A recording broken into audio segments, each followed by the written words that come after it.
তোমাকে একটা কথা বলার আছে, যেটা বাবা মারা যাওয়ার আগে আমাকে বলেছিল। মানুষ মারা যায় কখন জানিস?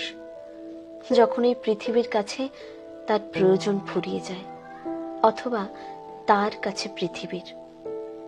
এজন্য আমি কি করতাম জানো? প্রতিদিন বাবার বাসায় গিয়ে যে কোনো জরুরি আলাপ তুলতাম, কিন্তু শেষ করতাম না। কিছু কথা বাকি রেখে বলতাম, বাকিটা কালকে বলবো। তখন বাবা কালকের জন্য অপেক্ষা শুরু করত। ওনার বেঁচে থাকার প্রয়োজন তৈরি হতো। একসময় আমি খুব নিজের কাজে ব্যস্ত হয়ে পড়লাম। ধীরে ধীরে বাবার কাছে যাওয়া কমে আসতে লাগলো, এবং তখনই আমার ভয় হতে লাগলো, বাবা বোধহয় আর বাঁচবে না। কদিন পর আমি বাবার কথাটার সত্যতা খুঁজে পেলাম।